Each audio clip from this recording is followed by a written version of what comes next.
Welcome back into another episode of George in the Jungle, presented by Remington Tavern. Remington Tavern can be found at 8892 Glendale Milford Road, 45140, where they have their daily happy hour from 3 to 7 p.m., $5 bourbon whiskey Wednesdays, bottle cap Bonanza Thursdays from 7 to 9 p.m. They can be found on Instagram at RemyTav Cincy. That's REMITAV Cincy with a Y, or follow them on Facebook. And with that, George, it was a week. There was a lot of things going on as everybody's playing right now. You had the Bearcats playing for the Victory Bell. You had the Bengals playing. You had the Reds playing. They're just started their final homestand of the season, I believe. Yep. And FC Cincinnati played. So plenty of stuff to talk about this week, but let's get right to it with the Cincinnati Bearcats as they brought the Victory Bell back home after traveling to Oxford in what maybe actually be the last trip to Oxford. Yeah, very well could be for a long, long time. But obviously after I don't like that. I get it. I understand the climate, but two schools, Division I, that close together, ought to be able to play each other every year, but that's just not how it works anymore. Yeah, obviously after losing last year in the 16-game win streak snapped as Miami took the Victory Bell back to Oxford after winning at Nippert Stadium. This game had huge implications for the future of Scott Satterfield, truthfully. Well, yeah. I mean, the natives were restless, still a little restless. But I thought that was a pretty good performance by the Bearcats on Saturday. Actually, some unfortunate things happened, or they very well could have blown this thing wide open. The Royer fumble before the half, which, my God, that was such a great play, and then such a shame he lost the ball. Obviously he had the ball hanging out there and lost it at the goal line. And then the other one that was called back on the ineligible man downfield. But overall, I was pleased with the way the Bearcats played. Was it perfect? No, but at least they made some field goals, right? 2 field goals over 50 yards by a kicker who had only taken 4 field goals in D3 at Wittenberg College before this game, and he becomes the only Bearcat to ever kick 2 field goals over 50 yards. Yeah, you wonder how in the world does this happen? I mean, when he kicked the second one, I went back and looked up all the stats, and it's like, well, I wonder what he did before he got here. We didn't do a whole lot. I guess he was the long field goal kicker at Wittenberg and kicked off and didn't get a lot of chances up there. But I saw, he was a good kicker in high school, had some interest when he was in high school, including UC looking at him, and then made his way down here after his relationship with Kerry Combs and UC, possibly looking for someone, him looking for something in academics that UC offered. And lo and behold, here he comes helping to win that Victory Bell back and give UC the lead in the series now. So they're back on top, 61, 60, and 6 or 7, something like that. So anyway, they found a little something there. Sometimes, that's how it happens. It doesn't seem to happen here very much, but not only did he make those kicks, it looked like, from what I could tell, he made them with ease. Like there was plenty of distance. So that was quite a change and quite a relief for UC fans to see them, get some big plays on special teams like that.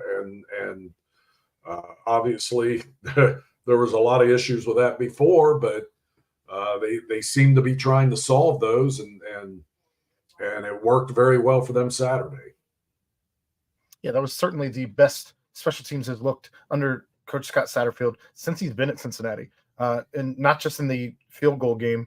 Mason Fletcher, when you count that in, and you also include the kickoff coverage, the punt coverage, everybody had a hand in excellent special team. Special teams finally look special. Yeah. I mean, I don't know how else to say for a while. Correct. Absolutely. Yeah, it hasn't been that way for a while. They got the turnover off the drop punt snap and jumped all over that, which obviously that was a gift. But hey, give the Bearcats credit. They got it done. And as you said, special teams has been a sore spot. So, you hear about fans clamoring for, doing this, doing that, improving this, improving that. And what are you working on in practice? This week, it looked like special teams were kind of front and center on some things they were working on. And certainly, you give the coaching staff a lot of credit for making that move at kicker. I know they were almost kind of forced into it, the way everything looked last week, but it's not something you just do as a knee-jerk reaction. You have to put some thought into it and make sure it's the right move. And I think they feel good about it right now. And we'll see how much more young Mr. Hawks can do. But that was definitely impressive debut by him as a field goal kicker. Yeah, Coach talked about it today.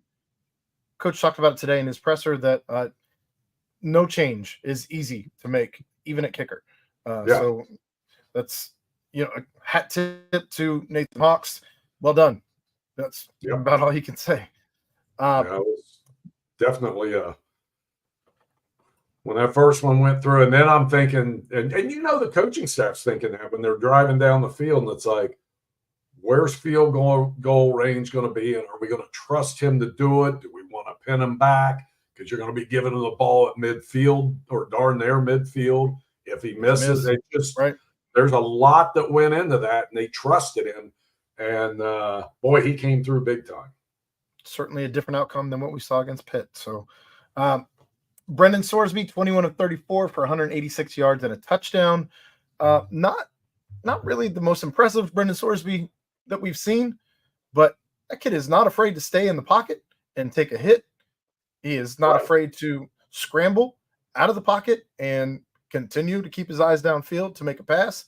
And truthfully, I felt like rather than force something that could lead to a turnover, he and especially Xavier Henderson took what the defense gave them. And Xavier Henderson, 10 catches for over 100 yards, 108 to be exact. And just a productive day, just not one for the highlight reel, I guess. Yeah, it wasn't something, it didn't wow you, but it was certainly a lot better than what we saw in the second half of that Pitt game. And obviously, Pitt's a different team, different defense, all that stuff, but just the decision making and the decisiveness, and there was a lot of good there. And of course, it really, really helps when you're using Corey Kiner the way he should be used. And you felt like there should have been more of that last week, and maybe the staff's learned a little something from that. But it certainly helps when you can hand that ball off to 21 and know he's going to pick up something. And in this case, he picked up a lot. He doesn't get negative yardage. Corey Kiner, 21 carries. Oh, my God, that one run, I thought he was going to bust the streak, too.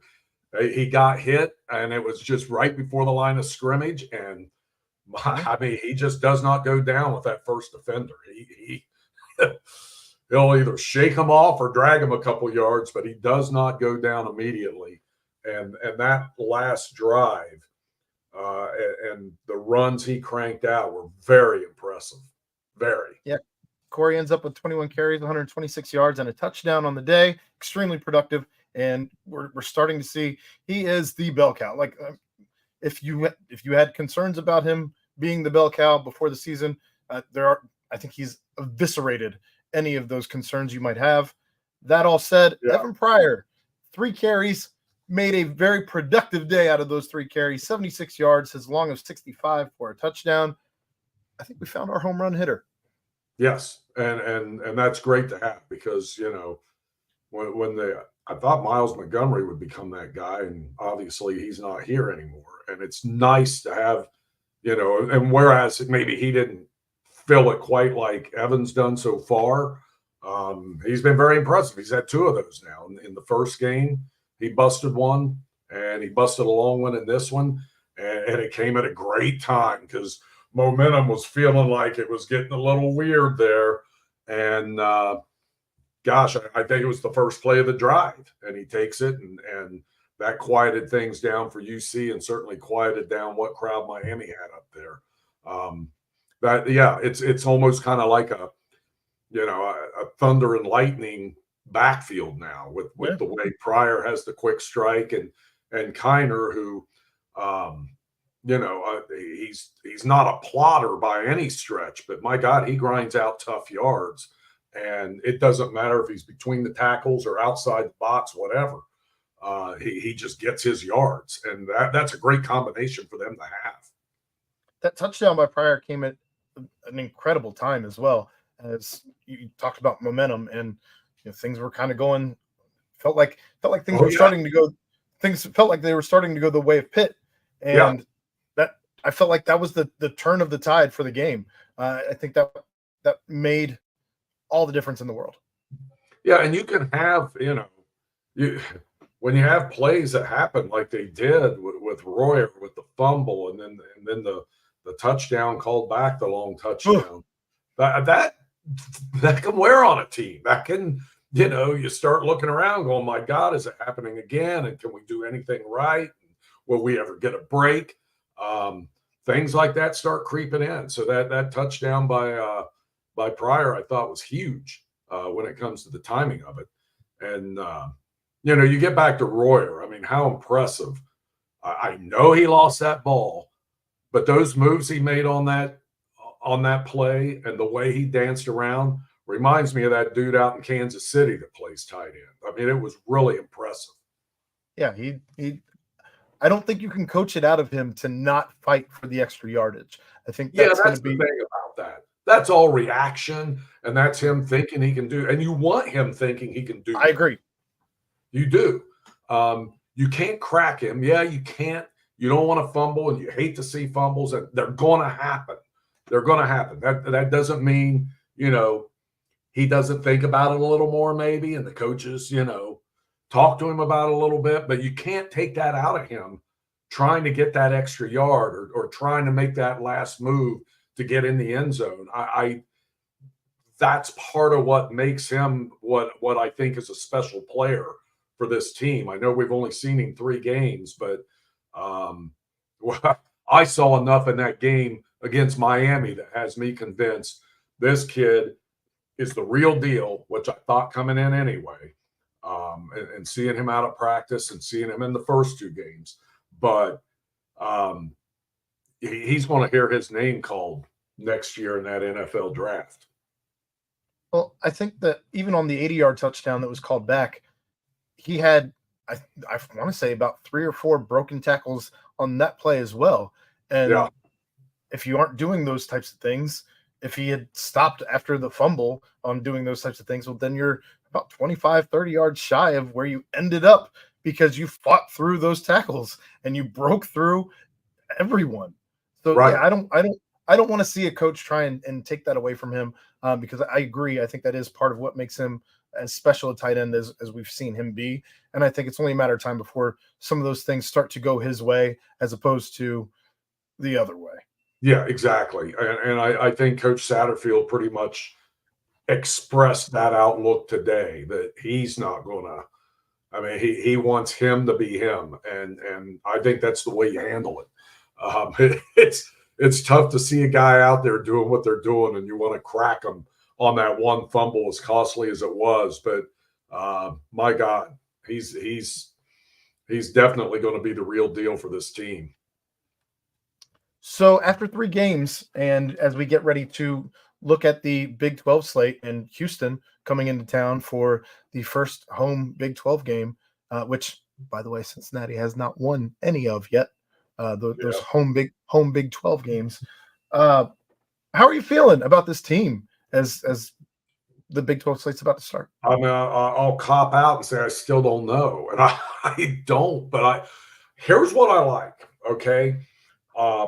Defensive side of the ball, I feel like I see them getting better. And you would expect there to be an adjustment period here, starting the season.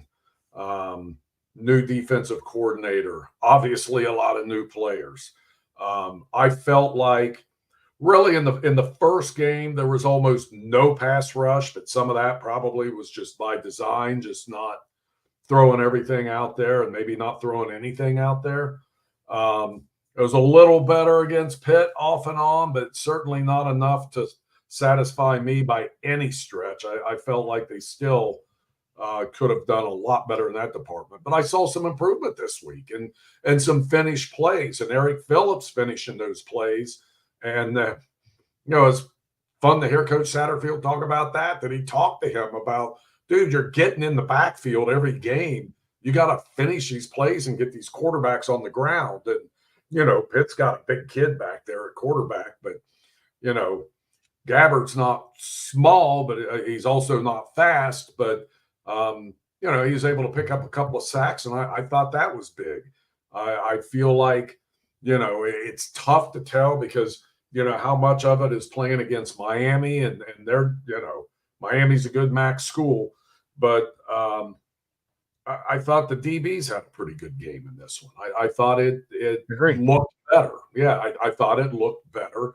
And you're looking for those improvements, and the coaches are finding out who they can rely on, who they got to maybe be leery of, and maybe get them a little more seasoning before they rely on them.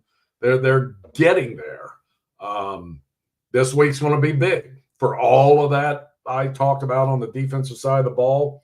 We'll see how they do against a Big 12 school. And I know Houston's not setting the world on fire, but they are a Big 12 school, and it's going to be a tougher test.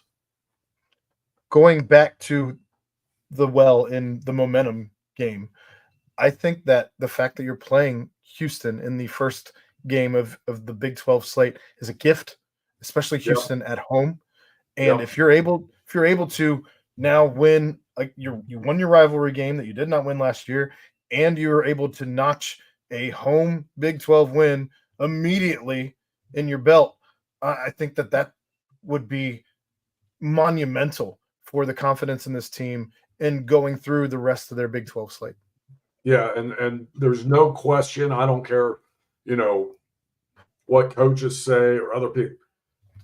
3-1's a hell of a lot better than 2-2 when you look at what when you see this early schedule, and you would look at that ahead of time and say, if UC plays well, things break right, they could win them all. You don't want to come out of that 2-2, and I didn't expect them to be 4-0, but you kind of had that hope the way this early schedule set up. Obviously, the first one was a gimme. So you got to have that. But yeah, I think it's big, and I think it would be big for the team to be 3-1 and feel like they've got something going now, especially after the way they stubbed their toe in the second half of that Pitt game. I mean, every one of those guys had to be sick in that locker room after the way they lost that game. They should have won that game, but you can't do anything about it now, but go get the next one. And if they can, start 3-1 as opposed to 2-2, they would feel pretty good about themselves heading out on the road to Texas Tech. If you're looking at trying to get to the postseason as the end game this season, and you lose to Houston, it's extremely difficult to try and find four more wins on the schedule, as opposed to if you beat Houston and you have 3, you're halfway there. Yeah. Now you're again, you have the confidence boosted, you have the momentum in your favor, and you're starting to play with house money. Right.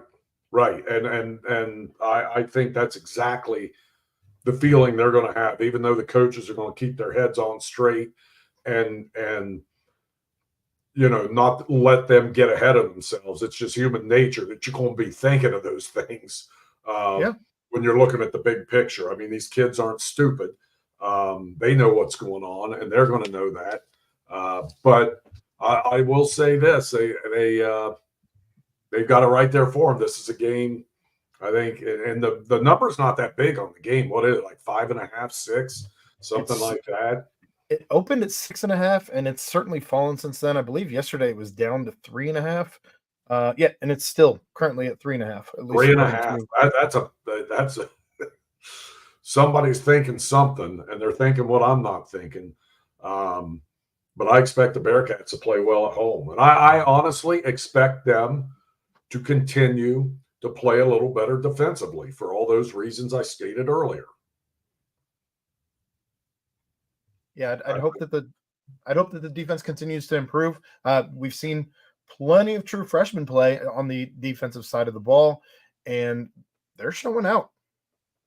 Yeah, they're not out of their element, which is fun to watch. It's exciting, and it's kind of, you know, and then the transfer, and where did he play? Utah State last year. So that kid played well at Miami. He got a lot of snaps there because of an injury, and they're running a lot of different players out there, and for the most part, getting decent results. Where that gives them hope that they can keep improving week by week, because you're right, those young guys look like they belong. Well, and how much I know that we've heard the coaches already do the coach speak thing, and even the players that going from week 1 to week 2 is where you see the most improvement. But you're leaving the non-con and you're getting into conference play, and you've had guys playing 2 and 3 games now that, again, true freshmen, you've got to think that the game is going to start to slow down for those guys a little bit. They're playing in a new system, as most of these guys are on the defensive side of the ball. And I would think that that's where you're going to see, just week over week, you're going to continue to see that improvement. Yeah, you would think so. And yeah, I mean, it's new to those freshmen, and a lot of it's new to the other guys because they're just playing with all new guys that they weren't even on the same team last year. So it's new scheme. Yeah. It's crazy, and I don't know. It may be this way every year from now on, the way this portal is and all this stuff. I don't know. It's interesting to hear these coaches talk about, you're going through the season, and you're trying to recruit, and you're trying to be sure the guys you want to retain it, but it's like the season ends and everybody's a free agent. They can all walk. Yeah. Even the guys you just brought in as freshmen can walk. So it's nuts. And so, as a head coach and as a personnel department, you got to keep an eye on that during the season, but at least they have the other part of the coaching staff that can, concentrate on the job at hand and sure, get ready for that next game. It's just crazy, though, that it was already tough, and it was a year-round gig, basically, coaching college football. But now it's year-round 24/7. I mean, you don't even get a chance to take a breath. Yeah, it's not your father's NCAA. Right. Things have certainly changed. Yeah, I think we're seeing, different levels of frustration with coaches around the country who are just getting out. And I get it. I totally get it. Yep. Of course, if you're the head coach, the money's so darn good.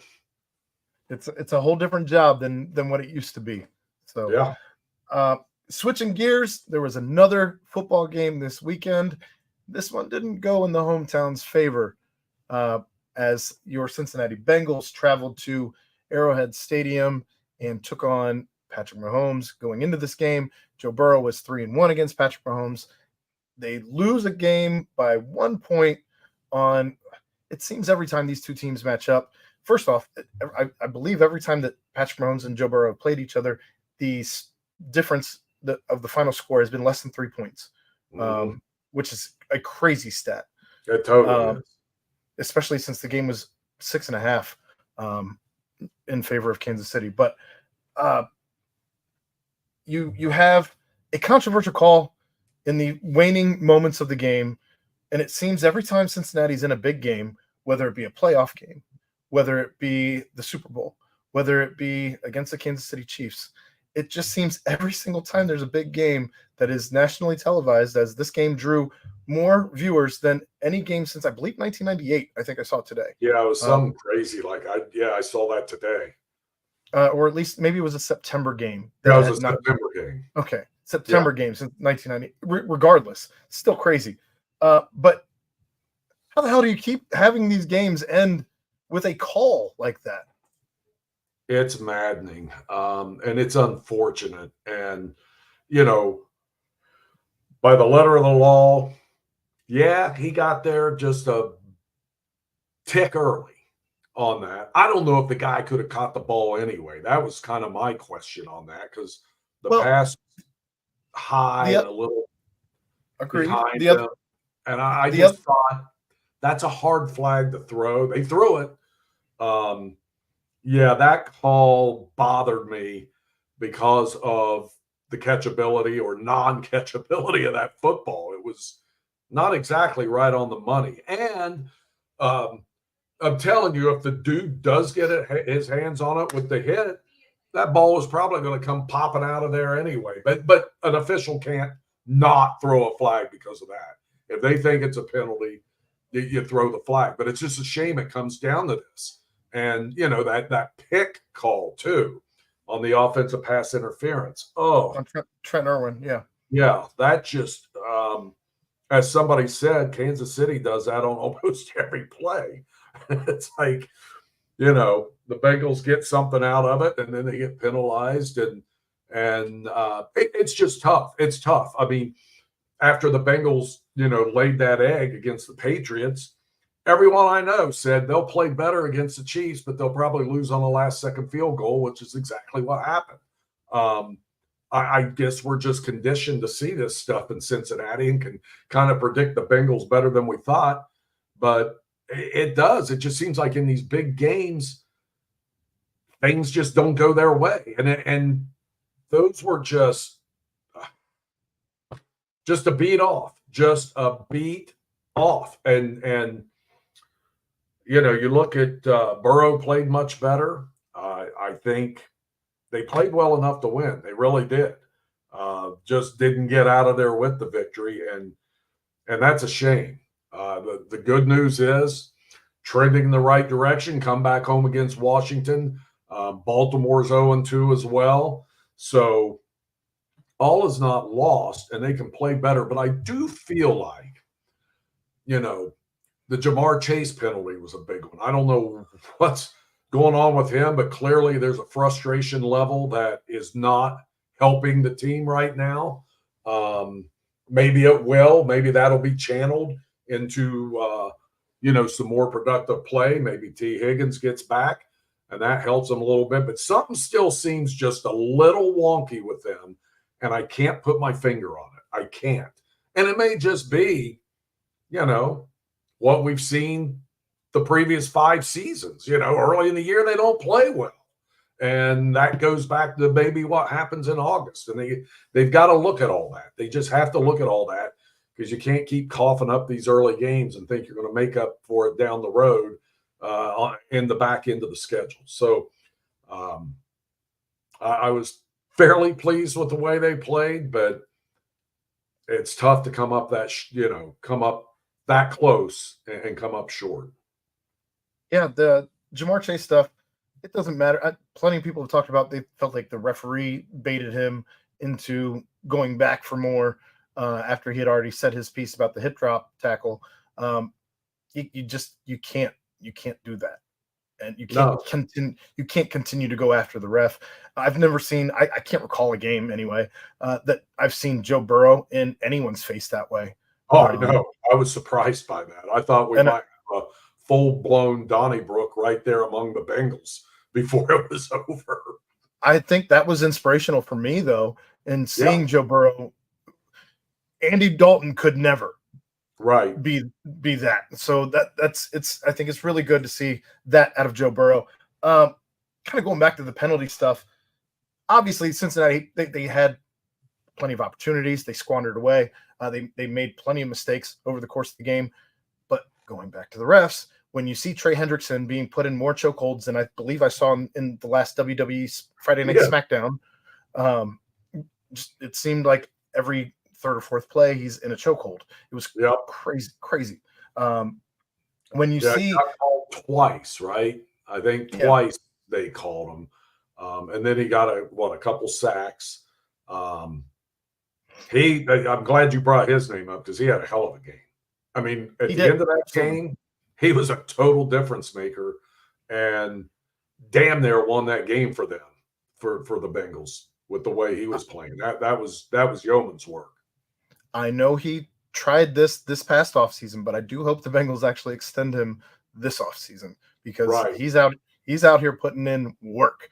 That said, going back to the penalty on Dejon Anthony, first off, why is Dejon Anthony in the game at that point in time? I think that's a question that still has yet to really be answered, especially when Jordan Battle, I think, has only played 1 or 2 snaps the entire season thus far in 2 games. Jordan Battle, who, by the way, had one of the top, I think it was one of the top safety rookie ratings in history, according to PFF. So I'd like to see more Jordan Battle because I don't know that I've seen anything out of this 7th rounder after he has the penalty against Travis Kelce and then the penalty in the waning moments of the game. Give me a little bit more Jordan Battle. I'd like to see what difference that makes. But I don't know why, but I agree with what you're saying. And I don't know why they did that. I'm not sure. You want a guy playing his second NFL game in that situation but I still hold out hope for him, though. I still think he's going to be good, but God, he's a rookie. I agree. And I guess going back to that play in particular, you see this exact same thing happen on any Hail Mary play that is ever run. There are guys jumping all over everyone trying to play the ball. It doesn't matter if you go through a back. Is it because it's not in the painted end zone that we have a different set of rules? Or is it because it's the Chiefs? Supposed to be. Is it because it's the Chiefs? I don't know. It was just, again, I just want to see penalties called with some type of regularity. And I don't feel that's the case in the final moments of any big Cincinnati Bengals game. Yeah. I hate it when if it's blatant, okay, I get it.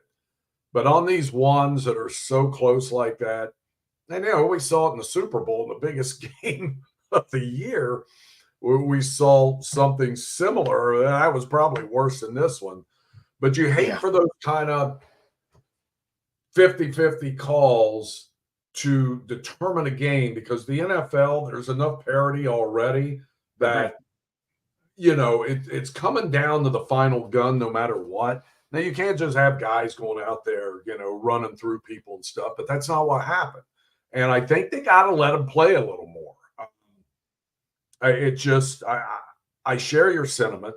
I don't think there was anything, nefarious or sinister about it. I just think egregious, I think they thought it was a penalty and the right thing to do. And I just hate seeing these games come down to that when these players are out there, busting their hump to stay in the game and make it a close one. And definitely that lost the game for the Bengals. I mean, they would have won that game. That was 4th down, right? 4th and 16 after the holding penalty that sent him back. Yeah. After I jumped off my seat, I was sitting back down. I'm used to that, though. I'm used to that. We're all, but I hate to see it come down to that. You just hate that, and nothing you can do about it. Go back out there against Washington and get the job done. I did see a crazy stat today. In his 6 seasons, Patrick Mahomes has had 22 interceptions called back due to penalty. Tom Brady had, I want to say, 12 in his 22 seasons. That is nuts. So that's a weird stat, but that's, I guess, where we are. That all said, did you see enough out of the Cincinnati Bengals this week, washing the taste out of your mouth from week 1, to believe that they are a viable candidate for the AFC North champions? Oh, I do, especially the way it's stacking up right now. I mean, they're 0-2. You can't say, oh my God, they're definitely going to win the division. But, um, Pittsburgh's won 2 games and they've scored 1 touchdown, which is just crazy.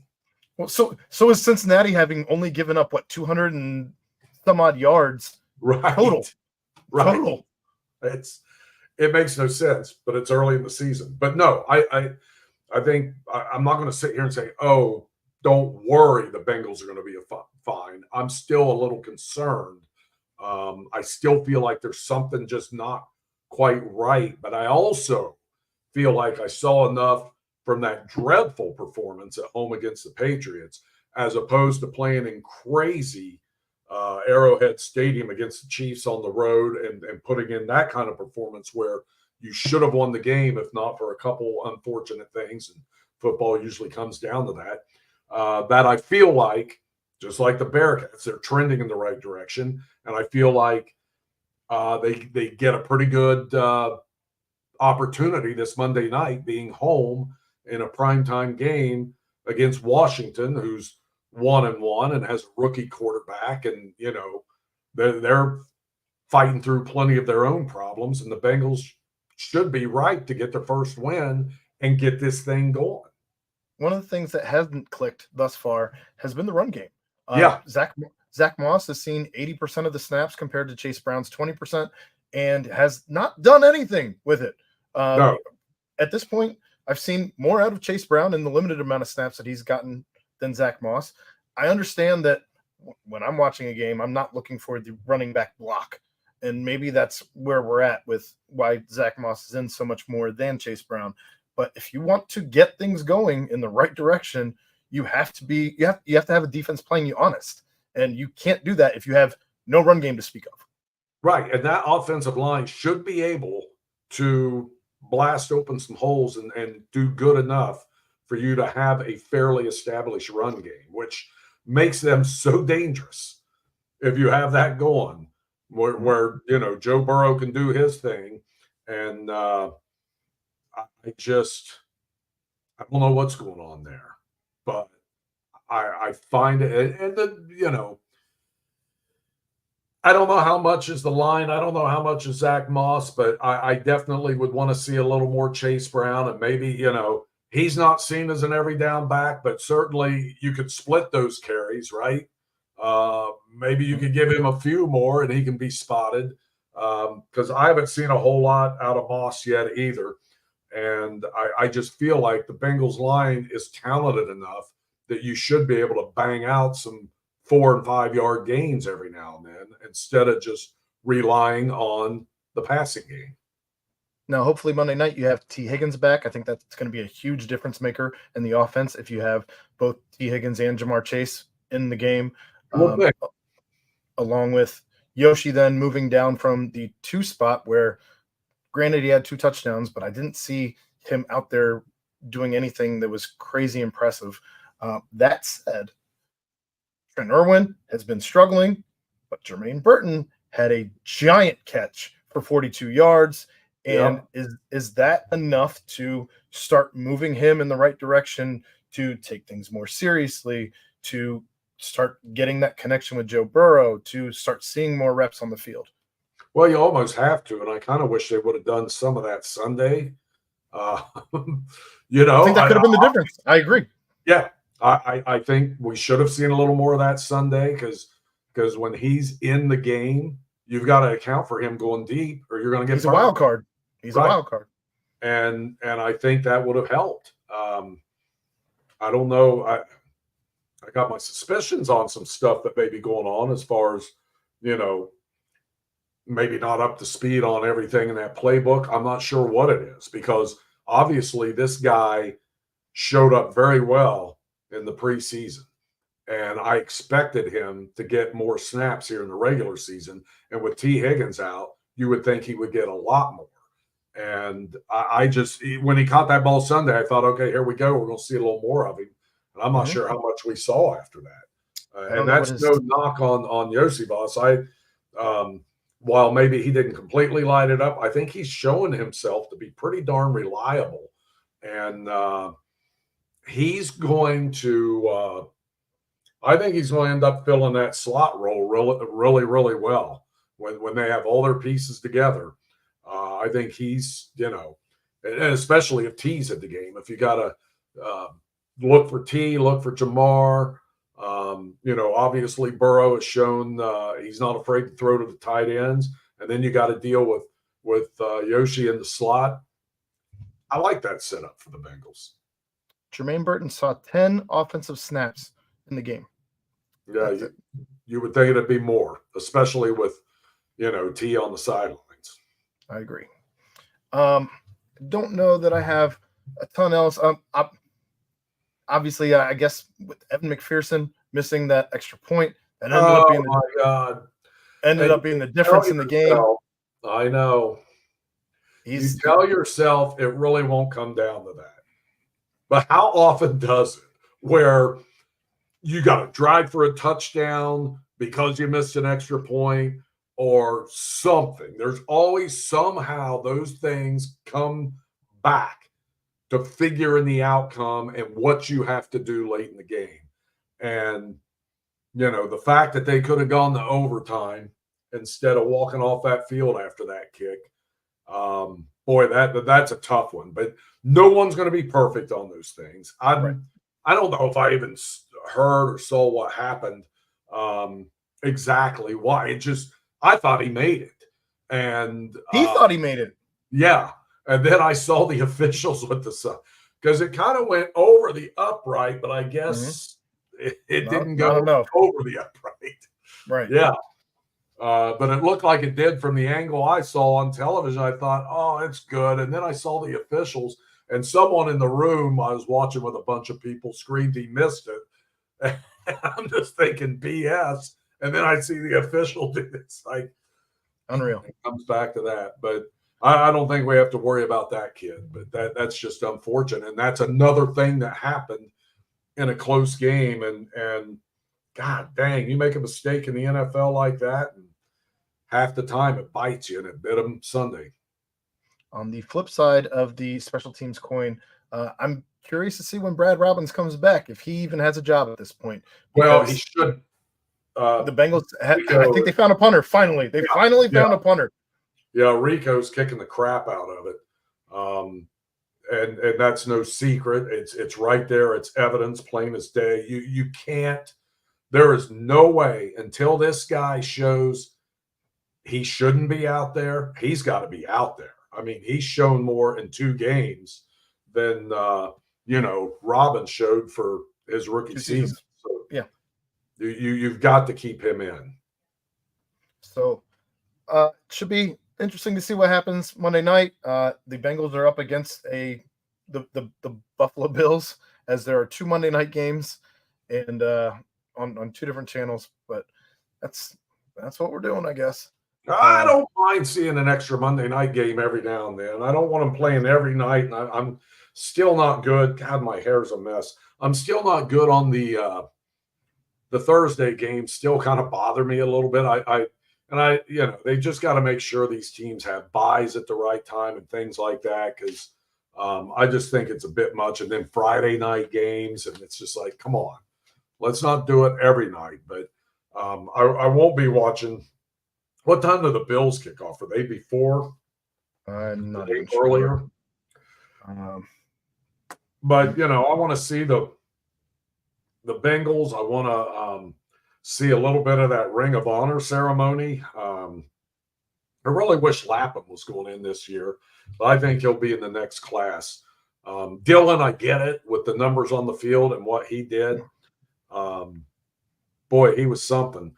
When Dylan was in training camp and we're all watching this, and he's a rookie, and it's like, they got to play this guy. They got to play this guy. Well, because he just was showing in preseason games and everything, he meant business. And they didn't play him early in the season. And it was that, same old complaint about not picking up blitzes or not. And finally, they had to put him in and start him on that Thursday night game. And he runs for a rookie record of yards in a game. And it just was crazy. And never looked back. I know he didn't leave in the right way. He probably wishes he could have done that over. He got really bitter. I will say this: he was the first one when they moved into Paul Brown Stadium, and clumps of grass are coming up, and he found it very difficult to run on. And obviously, the place kicker at the time, Neil Rackers found it very difficult to kick, to place kickoff of it. And even Jason Hansen came in, who at that time was one of the premier kickers in the league. And I think it was preseason, and he yacked on a kick on that turf. And Corey was the first one to finally just publicly say, we got to get rid of this stuff. I remember him saying that, and it was during the season, and I thought, God, is he serious about this? And yeah, he was. And Yeah. he was right. He was actually right. And I'm sure he probably said some stuff behind, to the team, and probably felt like they were blowing him off. So he said, screw it. I'm just going to throw it out there publicly to the media. He was never afraid to speak his mind to the No, not at all. Not at all.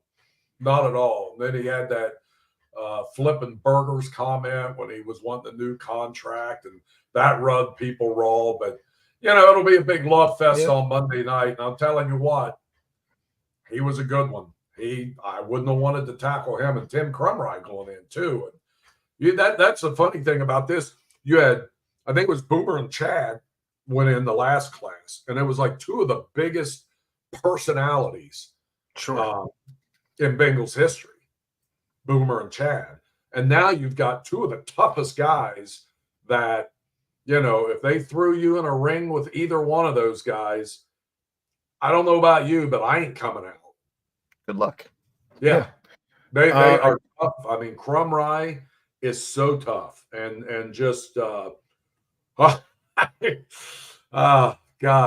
I'd see him at a bar with a big old cigar and a big glass of beer. I'd be like, who in their right mind? And his nose was always messed up because he was always breaking it when he was younger, and he was a wrestler, and he had those messed up ears. And I'm like, who in their right mind would ever mess with that guy in any situation? Great question. Yeah. I did look up the kickoff times. The Jacksonville Jaguars go to Buffalo. Kickoff there is at 7:30 on Monday, and then the Bengals host the Washington Commanders, and that one kicks off at 8:15. So, okay, so there's about a quarter of Buffalo before the Bengals kick off, roughly. One last thing on the Bengals that I wanted to discuss before we switch topics again.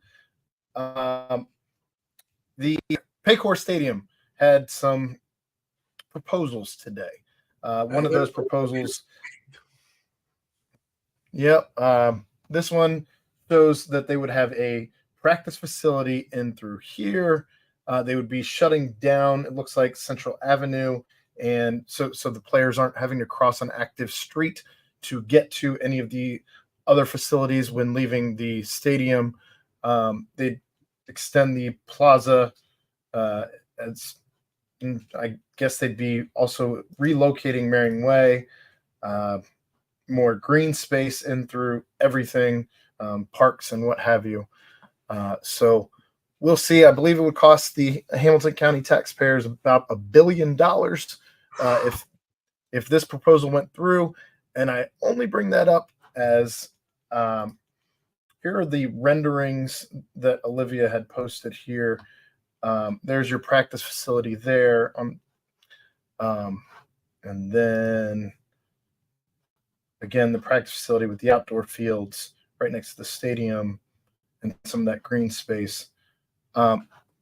We saw earlier this season the renderings for what Cleveland wants to do in building a retractable roof stadium a little bit out of downtown. But that one is only going to cost them $2 billion, and they'll be able to host a plethora of events as opposed to just summer and football. Right. And I'm wondering if it would behoove the general public if that was the route that they decided to go. I know you can't put it would be extremely difficult to try and put a retractable roof on top of what exists as Paycor right now. So you'd probably have to relocate. But I don't know that would be a terrible decision in regards to being able to host things like a final. Take everything that Indy gets every single year. Indianapolis gets everything. Yeah, I mean, and I was probably a little behind the curve on this, but I saw the value in it when they built Paul Brown, and the Bengals definitely wanted open air. When you're pouring that much money in it and that much public money in it, you want to make sure it can be used for a lot of things, and as much as possible. Yes, you're right. Everything goes to Indy, and they had such a jump start on that when they built the Hoosier Dome back in the early 80s with no team, and then they coaxed the Colts to get out of Baltimore and go in the dark of the night, which I don't know if you've ever seen that movie or 30 for 30, but it's fantastic. I forget what that is. It's hilarious. Unbelievable movie. But when you're spending that much public money, it does have to do more than just service the local NFL team. And even to go in, because the Bengals, with their current deal, have the sponsorship in the stadium, all that, it's hard for other teams to go in there and play. And we saw, UC and Miami play down there. It doesn't work. Except for the NFL and except for the Bengals. And that's just a lot of money to pour in to, what is now 9, 10, maybe 11 dates out of the year, plus a couple concerts in the summer. You wish somehow they could somehow build some kind of structure, and it would probably cost way too much to have a retractable dome there. But that's a lot of dough to sink into it. I get the concept. I mean, hey, great. If you got the money and could do that and connect it better with the banks, because the city's got a hell of an investment down there already. Right. I mean, they've got a lot dumped in there. So you want to keep the stadium somewhere there, right? Because you've already dumped all this money into the banks. You need the stadium down there. I still have people just, telling me all the time they think this thing may go sideways, and who knows, maybe the NFL isn't long for Cincinnati if they don't get this thing right. But I'm not quite there yet, but a lot of my friends are, and they could see that happening. Perhaps they're much smarter than me, which wouldn't take much. I don't think it's going to come to that, but at the same time, $1 billion to upgrade this thing and do all those wonderful things. And yeah, the players shouldn't be walking across the street to the practice field. Yeah, they should have a permanent indoor facility. As far as I'm concerned, the Bengals should have been able to build their own damn indoor facility a long time ago, and should have. I mean, that's something the team should have just done. The county was kind enough to build them that stadium. You would think the team would be responsible for a lot of the upkeep, not all of it, not the big stuff where, all these stadiums have to be repaired and kept up and redone. And we see it all the time, but that's a big price tag to kind of just upgrade what's already going on.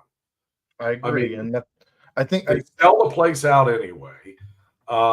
It's not, I don't know. That's a lot of money. And I'm glad I'm not in the middle of this. I'm glad I'm not a commissioner.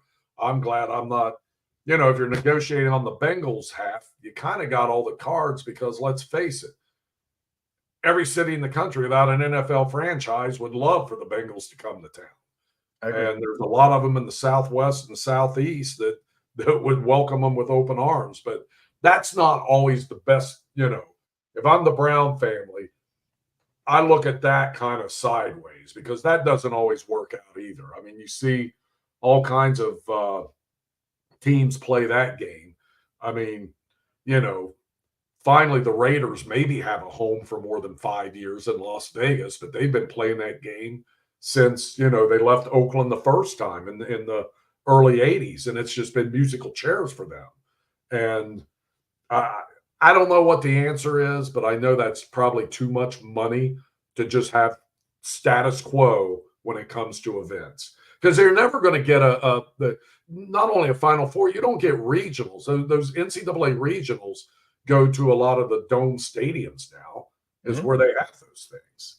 Well, and you don't see any movement on doing anything with Heritage Bank Arena. Nothing. So between the bookends of Heritage Bank and Paycor down there, I think something's got to give if you want to continue pushing Cincinnati as a city to be able to host events, to be able to be a city where a destination city. You have to fix one of the two. Right. I totally agree, but I don't see it happening. I mean, obviously it's not in this plan, and to start all over with the Heritage Bank Center too. People who know a lot more about this stuff than me talk about all the stuff under that they would have to redo. Like, you would have to raise that. I mean, I don't even know if you can now raise that and start over because of all the utilities and all that stuff you got to deal with. Yeah. It's a lot to think about, and it's a lot of money, and it's a lot of money for Cincinnati and Hamilton County and whoever else is thrown in on this to spend, like I said, to just have the status quo of events. It's just a lot to chew on, I guess. Yeah. It is. I mean, and you don't want to lose the team, because I don't think we'll get one back. But that doesn't mean, you have to bend over.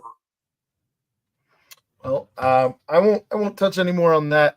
Well, I will say I hate to see Central. I do hate to see Central Avenue go, though, because I use that road a lot as a little shortcut. When the big bridge is backed up, I can get over to the other one that way. Yeah. I'll miss that. The Reds, though, they won tonight against the Braves in the first of that homestand. They took 2 of 3 against the Twins in Minnesota, and they lost 2 of 3. Lost 2 of 3 to the Cardinals prior to that. Since we last spoke, it amazes me what they're able to do against these top teams. It's absolutely bananas. It's been crazy. When you look at that, there's no explaining it. You can't explain it. I don't get it. I'm sure they don't get it.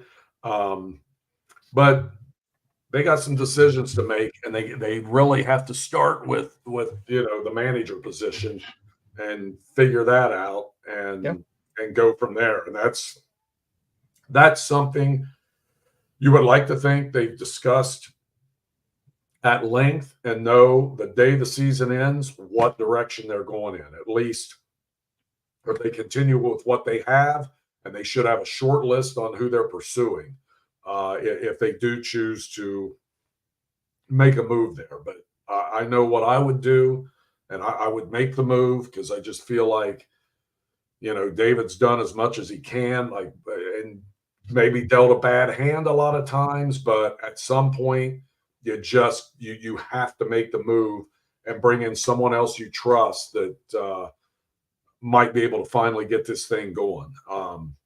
So we got 2 more weeks of baseball, and then we'll start 12 seeing days. what the moves are. Yeah. 12 days left. But one of the moves, it's good to see Rhett Lauder throwing the way he's been throwing. He looks like he's going to be the real deal. Rhett Lauder versus Paul Skeens for the first time since the College World Series last year. We'll get to see that this week. This weekend, I guess. I think it's Saturday, slated for Saturday. Nick Lodolo, though, put on the season-ending IR, and it sounds like Hunter Green is going to pitch a simulated game and potentially make another start before the season's over. Yeah, I didn't think about this, and I should have. But he's probably got, I guess, in his contract, maybe some incentives for like top 10 Cy Young, things like that. Ooh, hadn't thought of that. I know. And that would make sense for him personally to be like, if I am ready to go and I feel like I can go out there, you damn well better believe I want to go out there. And plus, I think the dude just loves pitching. If I could throw like that, I know I would love pitching. I would want to do it as much as I possibly can. And he's had a hell of a Not season at to the boot. risk of anything, but it doesn't sound like this is. Yeah, he's had a hell of a season. So I don't blame him for wanting to go back out there, especially if you can get just one more really good start or quality start at the very least and go from there. But right, because he was never going to win that Cy Young, but no. but he would have been up there in votes. He was impressive. Just not enough wins and all that, but my God, he was on a roll. And I can't blame him. I would do it too. Well, in a couple of weeks, we'll have the conversation about who you keep, who you get rid of, and all of that with some of the roster movement. But as for now, there's 12 days. If you enjoy baseball, I mean, I think it was Saturday, they had a 9-run inning.